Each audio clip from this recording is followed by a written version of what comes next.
இன்றைக்கான பதிவில் என்ன பார்க்க போகிறோன்னா ஜாயிண்ட் டிக்ளரேஷன், பிஎஃப்ல ஜாயிண்ட் டிக்ளரேஷன் அப்படின்னா என்ன, அதை வந்து நம்ம எதுக்கெல்லாம் யூஸ் பண்ணலாம் அப்படின்றத பார்க்கலாம். எக்ஸாம்பிள், நீங்கள் வந்து பார்த்தீங்கன்னா உங்களோட நேம், உங்களோட ஃபாதர் நேம், அப்புறம் டேட் ஆஃப் பர்த், அப்புறம் date of joining, date of living, இந்த 5 டீட்டெயில் ப்ளஸ் வந்து இபிஎஃப் அக்கௌண்ட் நம்பர்.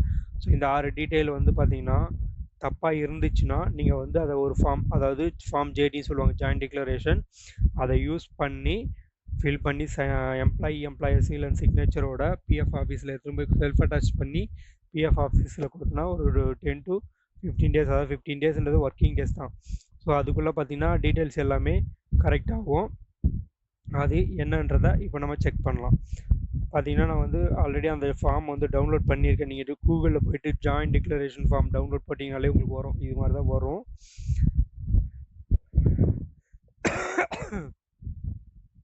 இப்போ போயிட்டு இதுதான் வந்து பார்த்தீங்கன்னா joint declaration by the member and the employer. So இங்கே டேட், எந்த டேட்டு அந்த டேட்டில் நீங்கள் ஃபில் பண்ணுறீங்களோ அந்த டேட்டு, ரீஜனல் பிஎஃப் கமிஷனர், உங்களோட பிஎஃப் ஆஃபீஸ் எந்த இடம், அதாவது இப்போ எந்த லொக்கேஷனாக வேணா இருக்கலாம், அந்த லொக்கேஷனில் எங்கே பிஎஃப் ஆஃபீஸ் இருக்குது அப்படின்றத போடுங்க. அதாவது சென்னை சர்க்கிள்னால் சென்னை சர்க்கிளில் எந்த பிஎஃப் ஆஃபீஸ், இல்லை காஞ்சிபுரம், செங்கல், இதே மாதிரி எந்த ரீஜனில் ஒர்க் பண்ணுறீங்களோ அந்த ரீஜனுக்கான பிஎஃப் ஆஃபீஸ், ரீஜனல் ஆஃபீஸ் எங்கே இருக்குன்றத நேம் இங்கே மென்ஷன் பண்ணுங்கள். இங்கே பார்த்தீங்கன்னா உங்களோட நேம் ஐ சொல்லி ஐ ஆம் வாஸ் போட்டுட்டு இங்கே உங்களோட நேமு, இங்கே வந்து ஃபார்மர் எம்ப்ளாயர், அதாவது இதுக்கு முன்னாடி நீங்கள் ஒர்க் பண்ண கம்பெனி நேம் அல்லது இப்போ ஒர்க் பண்ணுற கம்பெனியோட நேம், எந்த கம்பெனியில் உங்களோட டீட்டெயில் தப்பாக இருக்கோ அந்த கம்பெனியோட நேம்.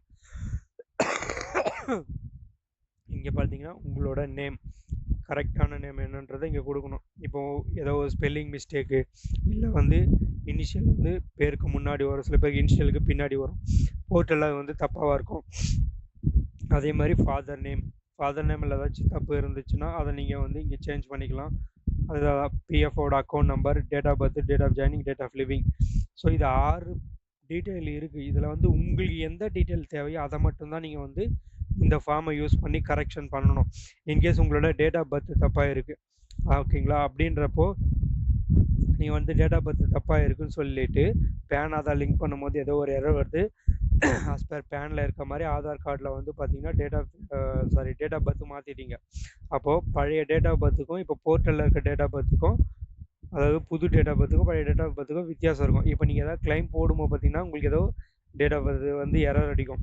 ஸோ அது மாதிரி இருக்கும் பொழுது இந்த இடத்துல வந்து கரெக்டாக இப்போ நீங்கள் ஆதார் கார்டில் என்ன நேம் மாற்றிருக்கீங்களோ அந்த நேமை இங்கே எழுதிக்கிங்க. இப்போ பிஎஃப்பில் வந்து எக்ஸிஸ்டிங், இப்போ கரண்ட்டில் என்ன நேம் இருக்கோ அது தப்பாக இருக்கும் பார்த்தீங்களா, அந்த நேம் வந்து இங்கே எழுதிக்கிங்க. ஸோ அதே மாதிரி தான் உங்களோட date of birth, date of joining, date of leaving. Example, date of லிவிங்கில் தான் நிறைய பேர் தப்பு பண்ணுவாங்க. என்னென்னா இது எல்லாமே காமன் தான், name, father name, date of பர்த்ன்றது இது எல்லாம் காமன். இங்கே மேக்ஸிமம் வந்து மிஸ்டேக் வராது அன்டில் நம்ம வந்து ஆதார் கார்டில் சேஞ்சஸ் பண்ணுற வரைக்கும் இங்கே வந்து எதுவும் சேஞ்சஸ் வராது. இங்கே தான் பார்த்து date of joining, date of லிவிங்கில் தான் நமக்கு தப்பு வரும். டேட் ஆஃப் லிவிங், ஜாயினிங் கூட எம்ப்ளாயர் வந்து கரெக்ட் அப்டேட் பண்ணுவாங்க. இந்த இடத்துல டேட் ஆஃப் லிவிங் இருக்கு இல்லையா, இந்த டேட் ஆஃப் லிவிங்ன்ற இடத்துல எக்ஸாம்பிள் ஏன்ற ஒரு கம்பெனியில் ஒர்க் பண்ணுறோம், அதை வந்து நம்ம வந்து அங்கேருந்து ரிலீவ் ஆகிட்டோம். ஸோ டேட் வந்து பார்த்திங்கன்னா கரண்ட் டேட்டை கூட எடுத்துக்கலாம், 2024 August 3, இன்றைக்கி வந்து August 3, 2024. இந்த டேட்டில் வந்து நான் வேறு ஒரு கம்பெனியில் ஜாயின் பண்ணுறேன்.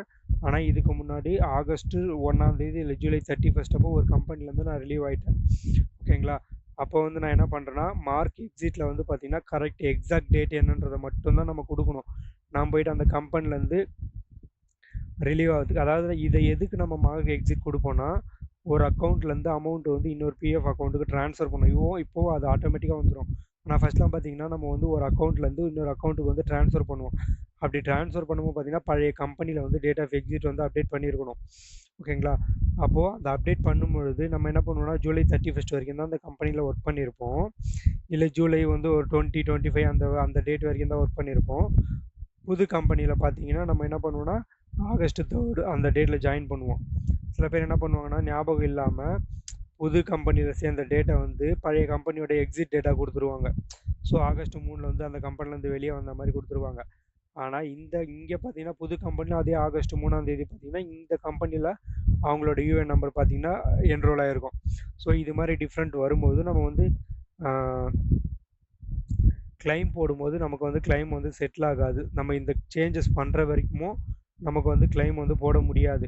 ஸோ அப்போ நம்ம என்ன பண்ணுவோம்னா கரெக்டான டேட் ஆஃப் எக்ஸிட் என்ன டேட் நம்ம கரெக்டாக லாஸ்ட்டாக எந்த கம்பெனியில் எந்த டேட்டில் எக்ஸிட் ஆகணும் அப்படின்றத கரெக்டாக இந்த இடத்துல கொடுக்கணும். கரெக்டுன்றது இந்த இடத்துல கொடுக்கணும்.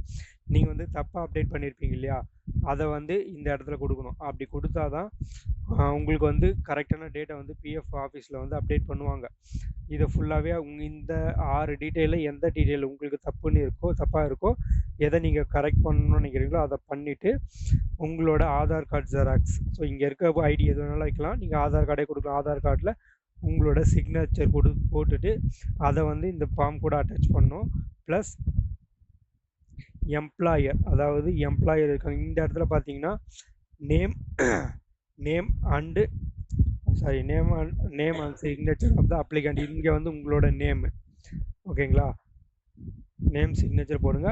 இந்த இடத்துல name of the signatory, name of authorised signatory. இந்த இடத்துல வந்து பார்த்தீங்கன்னா உங்களோட எம்ப்ளாயர், நீங்கள் எந்த கம்பெனியில் ஒர்க் பண்ணுறீங்களோ அந்த கம்பெனியே இந்த ஃபார்மை வந்து அப்ளிகேஷன் யார் வந்து ஆத்தரைஸ்டு பண்ணுறாங்களோ அவங்களோட சிக்னேச்சர், ப்ளஸ் இந்த இடத்துல வந்து பார்த்தீங்கன்னா கம்பெனியோட சீல். ஸோ இது எல்லாத்தையுமே நீங்கள் வந்து ஃபில் பண்ணணும். ஃபில் பண்ணி அது கூட உங்களோட ஆதார் கார்டு இருக்கும் இல்லையா, ஆதார் கார்டில் சைன் பண்ணி அட்டாச் பண்ணி நம்ம பிஎஃப் ஆஃபீஸ், எந்த பிஎஃப் அதாவது இங்கே வந்து ஒரு ஆஃபீஸ் போடுவோம் இல்லையா, அந்த ஆஃபீஸில் எதுவுமே சப்மிட் பண்ணணும்.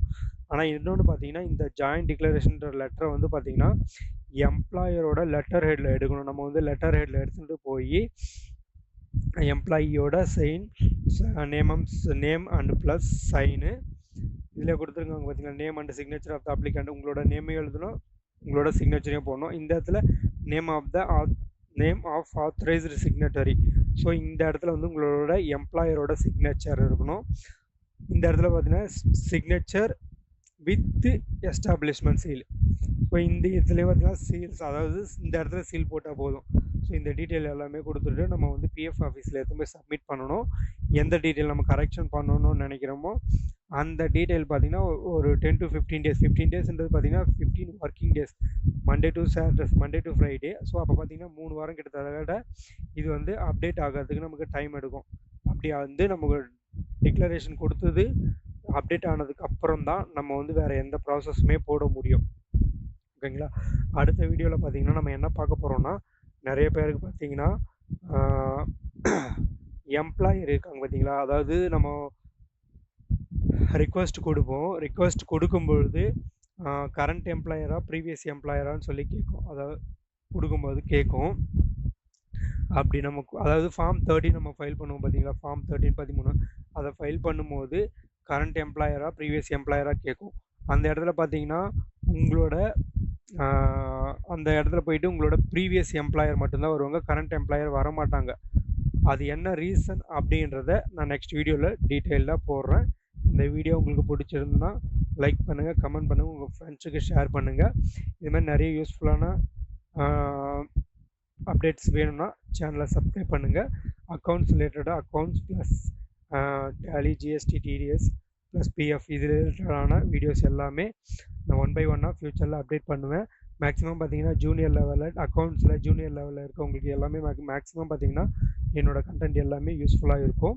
ஆல்ரெடி பார்த்தீங்கன்னா நான் வந்து அதாவது டேலி ப்ரைமில் ஒரு கம்பெனி எப்படி க்ரியேட் பண்ணுறது, ப்ளஸ் அதுக்கான லெட்ஜர் டைப், அதாவது கம்பெனி க்ரியேட் பண்ணிட்டோம், அதுக்கப்புறம் சேல் இன்வாய்ஸ் நான் அதில் போட்டிருக்கேன். சேல் இன்வாய்ஸில் என்னென்ன லெட்ஜர் டைப் பண்ணணும், voucher type, ledger creation plus stock item, HSN இவ்வளவும் பார்த்தீங்கன்னா ஒரே வீடியோவில் நான் மேக் பண்ணியிருக்கேன். 40 minutes வரும். விருப்பம் இருக்கவங்க என்னோடய சேனலில் செக் பண்ணி பாருங்கள். இது இல்லாமல் நிறைய shortcuts plus Tally entries plus GST, TDS இருக்கான அப்டேட்ஸ் அது எல்லாமே வந்து பார்த்தீங்கன்னா நான் அப்டேட் பண்ண போகிறேன். உங்களுக்கு யூஸ்ஃபுல்லாக இருந்துச்சுன்னா சேனலை சப்ஸ்கிரைப் பண்ணிக்கோங்க. உங்களுக்கு நோட்டிஃபிகேஷன் உடனே வரும். நீங்கள் யூஸ்ஃபுல்லாக இருந்தால் யூஸ் பண்ணிக்கோங்க. Thank you friends.